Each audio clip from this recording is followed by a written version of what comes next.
Anti-free speech artificial intelligence created for media monopolies from UC Berkeley. Orwellian political correctness intensifies.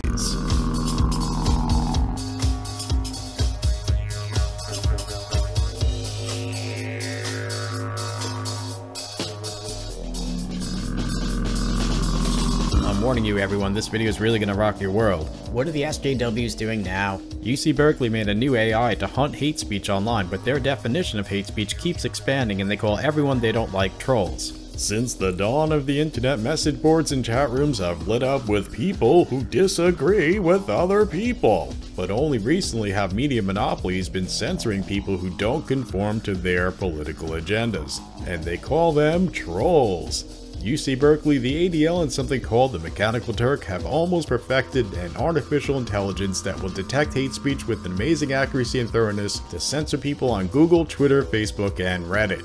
Crap. See the links below for the written version of this video with references and links. Also click that first link to subscribe to us on BitChute before they delete this channel. Thank you. Hey man, are you there? I'm here, man, what's up? Did you see that video I sent you about the AI that UC Berkeley made? Yes. Alright, I need you to share this Just in Trouble video with everyone. Alright. And tell them to switch over to something like Gabs or mine and use BitChute, not YouTube. Okay, I will. That's great, thank you. Guys, I need you to tell everyone to watch this video and to get off of Facebook and Twitter. Use BitChute, not YouTube. Why BitChute and not YouTube? YouTube censors more and more each day, but BitChute won't. Hey man, I need you to stop using Google. Use DuckDuckGo instead to search.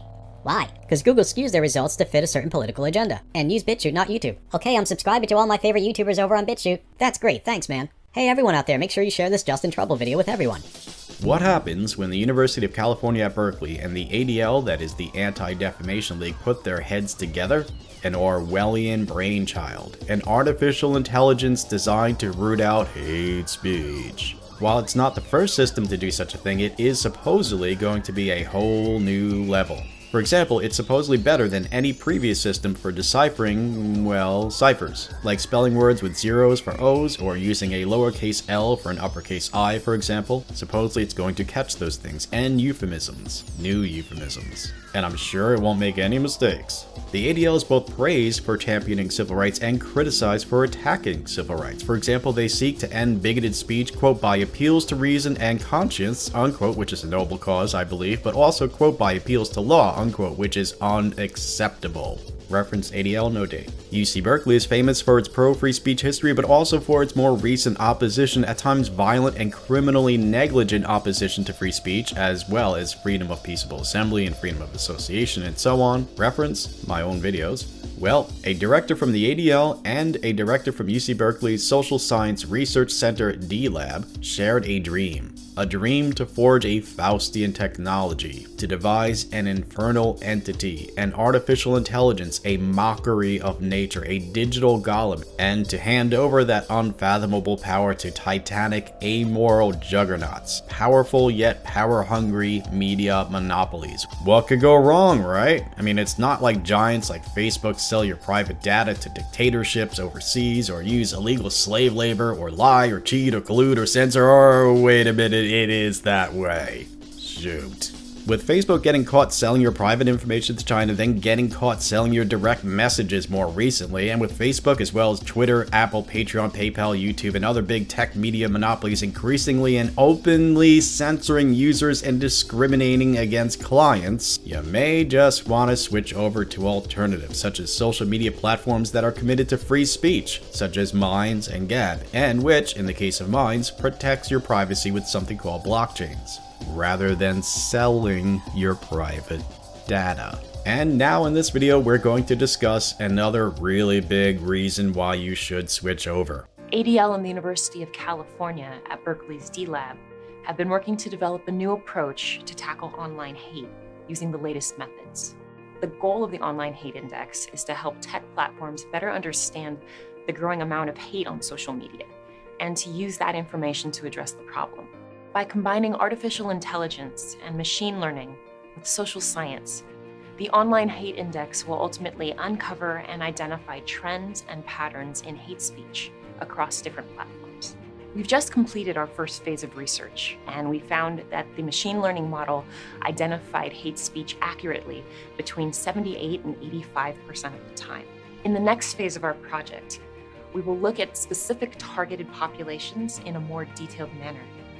We'll examine content on multiple social media sites, and we'll identify strategies to deploy the model more broadly. While there's still a long way to go with artificial intelligence and machine learning-based solutions, we believe the Online Hate Index will help tech companies better understand the extent of hateful content on their platforms by creating community-based definitions of hate speech. Glenn Martin writes for Cal alumni UC Berkeley. It started with a conversation. About 2 years ago, Claudia von Vacano, executive director of UC Berkeley's Social Science D-Lab, had a chat with Bretan Heller, if I'm saying that correctly, the then director of technology and society for the Anti-Defamation League, the ADL. The topic, the harassment of Jewish journalists on Twitter. Heller wanted to kick the offending trolls off the platform, and Vacano, an expert in digital research learning and language acquisition, wanted to develop the tools to do it. Both understood that neither humans nor computers alone were sufficient to root out the offending language. So, in their shared crusade against hate speech and its malign social impacts, a partnership was born. I, like yourself most likely, oppose racism, sexism, etc., but I also oppose violations of civil rights like freedom of speech, peaceful assembly, and so on. So it is very disturbing when people and organizations try to manipulate us by using our opposition to racism and sexism, etc., in an attempt to violate everyone's civil rights. For example, Martin continues, quote, hate speech, the stinking albatross around the neck of social media, has become increasingly linked to violence, even atrocity. Perhaps the most egregious recent example,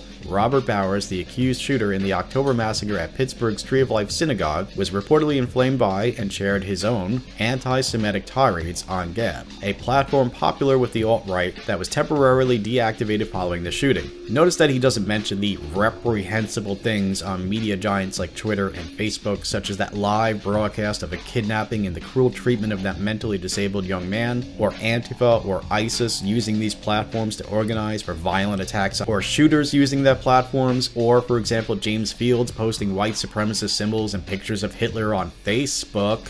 The author ignores these because, you see, the narrative is that these big commercial anti-free speech media monopolies are good, and the independent, non-commercial, pro-free speech upstarts are bad. It has nothing at all to do with power or profit. Sure, not at all. It's just about social justice. Sure.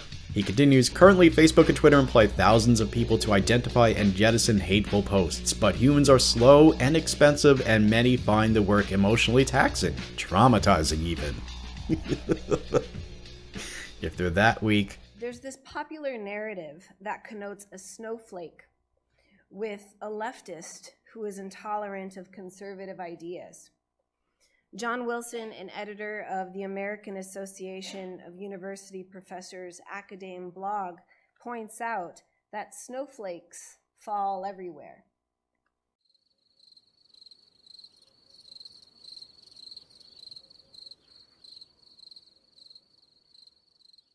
Whatever. I'd like to point something out just to give you a glimpse of the mind of Dr. Vacano, one of the authors of this Orwellian AI thing. Here she is giving a little speech in a panel discussion called The Purpose of Debate. It was published on at least 2 YouTube channels, one in October of 2017, another of December 2017, so it probably took place after the riot at UC Berkeley in February of 2017, which was an open display of violent and destructive hostility to free speech. In this case, the speech of Milo Yiannopoulos, which the university canceled to appease the mob, as it has done in the case of other right-wing speakers or people who are just called right-wing, such as Ben Shapiro, who, like Milo, is a Jewish person, by the way, but both of these Jewish guys are Nazis, apparently, because the mob says so. Yeah, because the mob is qualified to decide such things rationally. Sure. My point is that at UC Berkeley, as with many other universities, speakers who are conservative, right-wing, or just not far left are met with mobs seeking to shut them down, and often these universities obey the mob, UC Berkeley in particular. This doesn't happen with speakers that these mobs accept as being left-wing, and I say accept as being left-wing because often left-wing speakers who are just not far left are called right-wing or conservative or whatever, Nazis, white supremacists. Now, keeping this in mind, listen to what Dr. Vacano says here. We were posed the question, how can our institutions ensure that meaningful and purposeful debate continues? It's a big question. I'm going to offer one suggestion for consideration.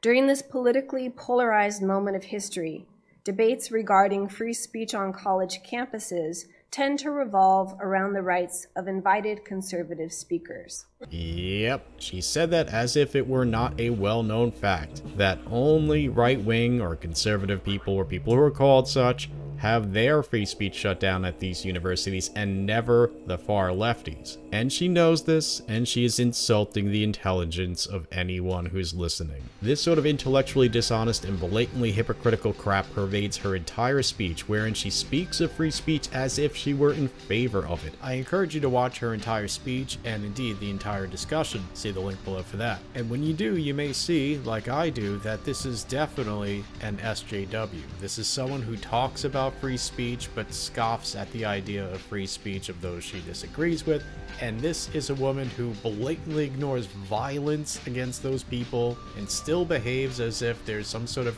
problem with free speech for what the establishment there at UC Berkeley agrees with. Yeah, I'm sure her AI is not at all going to be used for one particular political bias. And isn't it funny how people like Mark Zuckerberg, he's holier than thou, you can't have hate speech on his platform unless it's far left hate speech, but then he sells our private data. Then you have the guy from Apple. For those whose differences can make them a target for violence and scorn. This guy in the yellow shirt came out with a Trump sign yelling Trump, Trump. And when he did, the group rushed him, ripped his sign from him, and that's when that video takes place. You see the guy come up with a shopping bag with who knows what in it, hitting him in the head. Okay. And it wasn't until after he was hit in the back of the head that officers actually come in and pull him out. For those whose differences can make them a target for violence and scorn. We're seeing, you know, these younger anti-Donald Trump protesters are very, very angry. And they're targeting the Trump supporters as they come out. For those whose differences can make them a target for violence and scorn. And aside from this one video, there were several instances where even I saw some older people coming out just totally oblivious to what was going on, get knocked to the ground. We do so not only because these unique and uncommon perspectives can open our eyes to new ways of thinking, but because our own dignity moves us to see the dignity in others. A vicious hit. Yo! Hey, man! He's bleeding! Hard! A masked man swung a bike U over a Trump supporter's head. From that cabinet, in a restaurant, in a department store, at a gasoline station, you get out and you create a crowd. And you push back on them. And you tell them they're not welcome anymore, anywhere. The victim, in a red Sriracha hot sauce t-shirt, was playing peacemaker and trying to break up a confrontation. So the way we get outside the bubble is we take advantage of this tremendous public outcry against the administration. What we've got to do is fight in Congress, fight in the courts, fight in the streets, fight in the streets, fight in the streets, fight online, fight at the ballot box. And now there's the momentum to be able to do this. And we're not afraid of the popular outcry. We're energized by it. I started to turn. I thought, okay, I got to get out of here. I'm surrounded by Antifa. And I took maybe one step, and the first club smash knocked my camera and monopod out of my hand. And I thought, I'm just going to grab it and run. So I started to reach, and then they just started pounding me over the head. And so you didn't say anything to them? No. I mean, I'm always a silent observer. For 7 months, I go around, I observe, I record, and I just couldn't believe it. I was just shocked. And after the first few hits, I was stunned and dropped to the ground. For those whose differences can make them a target for violence and scorn.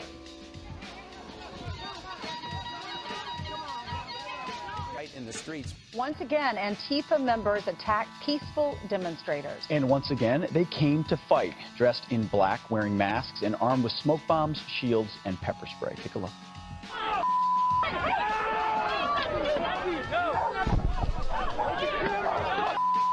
Fight in the streets. So it's like the left is watching this occur, and they don't care. Perhaps most importantly, it drives us not to be bystanders. Fight in the streets. Bystanders as hate tries to make its headquarters in the digital world. At Apple, We believe that technology needs to have a clear point of view on this challenge. There is no time to get tied up in knots. That's why we only have one message for those who seek to push hate, Fight in the streets, division, And you tell them they're not welcome anymore, anywhere. and violence. Punch some people in the face. You have no place on our platforms.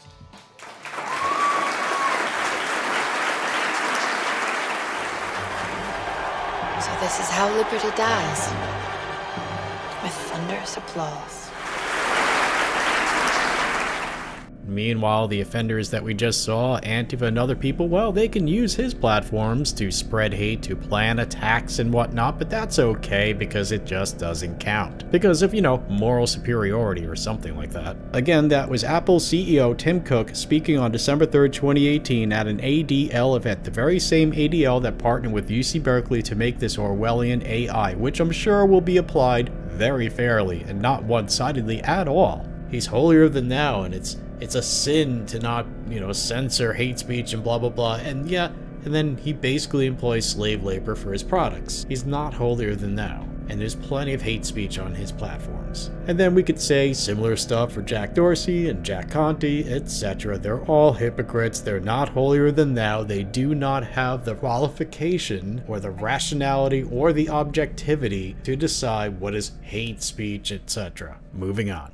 Artificial intelligence and machine learning are the obvious solution. Algorithms that could work effectively at both speed and scale. Unfortunately, hate speech is as slippery as it is loathsome. Folks, let me be very clear. This really isn't about catching hate speech or hateful speech or evil trolls. It's really just about policing speech they disagree with, and sometimes that could just be fair, factual criticism of things like unrestrained migration or fundamentalist Islam or something that challenges third-wave radical feminism. And another thing that they'll use this for is censorship to skew the next few elections. You can guarantee that, folks. Even more than ever before, these media monopolies will do what they can to silence anything that may help the campaign of the Republicans, Trump, etc. if he runs again. And however you feel about the Republicans or Trump, it is just not okay to do that. And besides, folks, do you really want to live in an echo chamber? Do you not want to be exposed to new ideas or ideas that challenge you? That's something that separates the few and the proud from the sheep. The ability to expose yourself to that which you disagree with. And by the way, how do you even know you disagree with something if you don't expose yourself to it? Moving on. It doesn't take a very smart AI to recognize an overtly racist or anti-Semitic epithet. But more often than not, today's hate speech is deeply colloquial or couched in metaphor or simile. The programs that have been developed to date simply aren't up to the task. Unquote. No potential for misuse or misinterpretation or corruption or abuse of the system there. It's not like they would just incrementally redefine what is hate speech to the point where stating objective facts like men are not women or illegal aliens are criminals is considered a violation. Oh wait, they already are. The latter being the latest reason why I'm suspended from Facebook. Yes, I simply wrote illegal aliens are criminals and I was suspended. And now they want to hand over powerful new AI tools to the very same humans who already think that stating things like men are not women or quoting passages of the Quran that prove that Islam is a violent sexist religion is hate speech. What could go wrong there? That's where Vacano and Heller come in. Under Vacano's leadership, researchers at D-Lab are working in cooperation with the ADL on a, quote, scalable detection, unquote, system, the Online Hate Index, OHI, to identify hate speech. The tool learns as it goes, combining artificial intelligence, machine learning, and natural language processing. NLP, by the way, is, quote, a field that covers computer understanding and manipulation of human language, unquote, that is said to be, quote, ripe with possibilities, unquote. Reference Kisser, August 11th, 2016. So natural language processing is the process of getting a computer to understand natural language. Now, usually this is in the form of written language, and sometimes it can be in the form of spoken language. We noticed something. A lot of you have Alexas and Googles and these sort of new... The Apple one? There's an Apple one? There's an Apple one. No, that's in every phone. They're glorified spyware. It's glorified malware that comes in a box. I did notice that it can be incredibly leading the more I experimented with it, with questions. And it has a significant far left bent. It's always trying to get you to buy stuff. It's always putting together some shopping cart. It's always listening. It's always listening. Always listening. Getting back to the main article, the tool learns as it goes, combining artificial intelligence, machine learning, and natural language processing and good old human brains to winnow through terabytes of online content. Eventually, developers anticipate major social media platforms will use it to recognize and eliminate hate speech rapidly and at scale, accommodating evolutions in both language and culture. In other words, moving that bar. Further down, the author writes, already their work has attracted the attention and financial support of the platforms that are most bedeviled and that draw the most criticism for hate-laced content: Twitter, Google, Facebook, and Reddit, unquote. They are contradicting themselves here. Okay, first of all, Gab is really filled with hate speech, but the worst offenders are Twitter, Google, Facebook, and Reddit. It's because they want to sell this product to them. You have a problem. Let us fix it for you. By the way, your problem is something that you don't want us to explain really loudly. You got a lot of hate speech. Should we say it louder? You got a lot of hate speech. Okay, you gonna hire us? Good. Anyway, supposedly they're going to get a lot of money from these media monopolies. Oh, that's good. Just inflate the project with lots of bribes. Funding by media monopolies that want to, well, monopolize our speech and our right to freely associate with whom we want to, etc. Following the initial demonstration of the Death Star's power with the obliteration of Alderaan in following the initial demonstration of Phase 1, which was an analysis of Reddit where, Vacano says, they found, quote, a particularly rich trove of hate speech, unquote, they began Phase 2, which will employ coders from Amazon's Mechanical Turk, or MTurk, a crowdsourcing internet marketplace wherein, quote-unquote, requesters, such as Facebook, use human intelligence to compensate for the limitations of artificial intelligence. Reference Amazon, no date. To better root out the rebellion, to better detect hate speech. By the way, note that they took the name Mechanical Turk from a device that used to exist, something that imitated a machine entirely, but which contained a human hidden inside, so it could imitate that artificiality. The concluding words of this article should chill you to the bone, because it quotes Dr. Vacano as saying, we'll need to continually update, and our work will never be done. Policing hate speech seems to be a very lucrative endeavor there. Yeah. What a nice lifelong job she's just given herself. At what cost? Like, she cares. It's job security that she cared about. Now she gets to fucking pillage people for a very long time. Notice, folks, we've shown you in this video that it is clear that this woman is an SJW. She is what we mean by the term SJW. She wants to impose upon your life in an authoritarian manner for her sense of social justice, which is unjust. Her work will never be done. Her mission will never be done.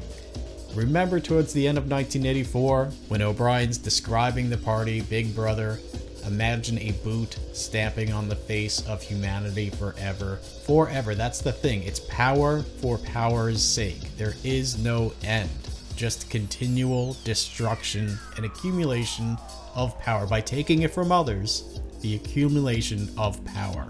And why? Why this constant acquisition of power? It's not going to fill the hole in your soul. And I guarantee you these people have holes in their souls. Why lust after things that are just empty anyway? Empty and temporary and meaningless. Really, why not just cultivate love? Why not grow something that is like more permanent and healthy and making other people happy, making yourself happy first and foremost? Now, I'm not Christian, but I do understand the wisdom of the passage where it says something like, don't lay up thy treasures where moth and dust doth corrupt. In other words, don't chase after these fleeting temporary things. It's not going to fill the hole in your soul. Money's not going to do it. Power over other people, controlling what they can say and all that, it's not going to do it. Pats on the back from virtue signaling, not going to do it. These people don't actually care about you. The kind of person that would praise you for having power over other people and taking away their freedoms, they're just ready to do it to you too.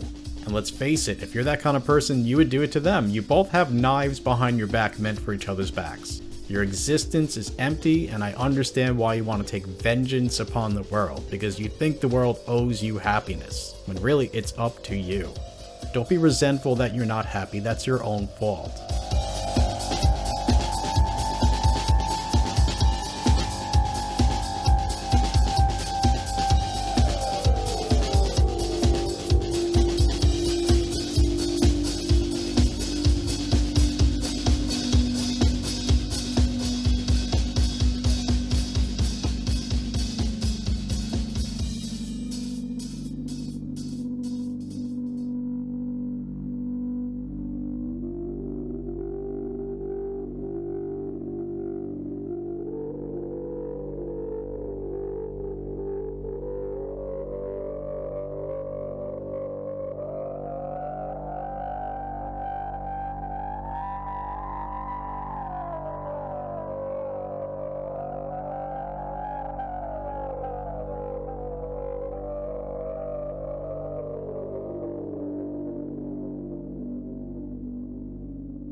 Now folks, scroll down, see the link below to this article because there are a lot of great comments. Almost every single comment is critical of this system and worth reading. Anyway, I'm sure this won't get out of control. I'm sure that there's no slippery slope here, folks.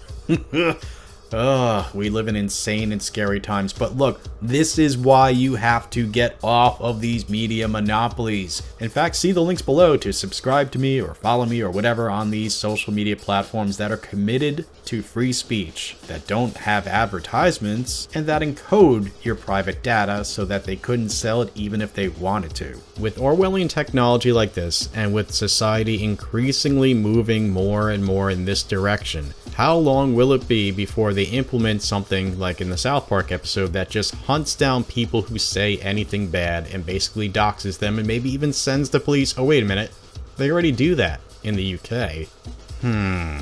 Already in the UK, people have been arrested for things they've said online because they were offensive. Count Dankula made a joke that would be tame compared to Monty Python, but he was arrested. And they plan to do more and more of this. Sudden, violent comedy. Police have sealed off the area, and Scotland Yard's crack inspector is with me now. I shall enter the house and attempt to remove the joke. Well, there goes a brave man. Whether he comes out alive or not, this will surely be remembered as one of the most courageous and gallant acts in police history. Well, how long before they do that in Canada? Probably not very long at all. Hate speech laws are bad enough. It's not like there's no hate speech. Like anyone with any sense knows that there's hate speech. Who's going to regulate it?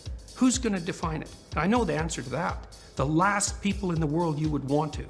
And then we crossed another barrier and we allow the government to compel speech for some hypothetically compassionate reason? No way. That's a really bad idea. In America, never. Now folks, I want to be very clear. I understand the argument that private companies should be able to do what they want, whether or not they want somebody to use that sort of speech on their platforms, their own business. If you own a concert hall, you don't have to allow anyone up on your stage to say anything. It is your own thing. It's yours, so you can decide those things. I understand that. However, monopolies are not okay. When you monopolize the space or the means of communication, that's not okay. It's not right. Also, I'm not a lawyer, but it may not actually be lawful to be getting tax money because you are a neutral platform, but yet act like a publisher where you get to censor things that you don't like. I'm not sure exactly how that works, but there you go. But be that as it may, I think that the solution is this. Just switch over to the better products, let the open market take its course. And when I say open market, I'm using the term market loosely because you don't actually pay for BitChute or Minds or Gab, and they don't sell your data, so no money's being exchanged for that. Although with some of these you do get free money, literally get free money. Just use Mind, you get tokens, and you can convert those tokens to Bitcoins, and then you can get cash from just using it. Anyway, I think that these things should compete fairly in the open market. However, this is the thing. These media monopolies are not fair. If you've been following this stuff lately, they do things like, oh, well, we'll just shut down Gab. We'll do a smear campaign, make everyone think it's full of hate speech, even though we are, and get it shut down. Or otherwise deplatformed or demonetized. Look what they did to Sargon, and look what's going on with Patreon. Patreon started censoring, yet again. Some people moved over to Subscribestar, and then someone at Patreon conspired with PayPal to drop Subscribestar. So they are literally conspiring behind closed doors, folks. That's not a fair market. But ultimately, the solution is to allow the free market to take place. We need alternatives to things like PayPal, Patreon, and we need to use things like Minds, Gab, BitChute, and not YouTube, Google. By the way, use DuckDuckGo instead of Google search engine. It doesn't skew the results in accordance with a political bias like the Google search engine does. But that is the solution, the fair, free, open market. The free marketplace of ideas and products. And by products, I mean even free stuff like Gab, Minds, BitChute, etc.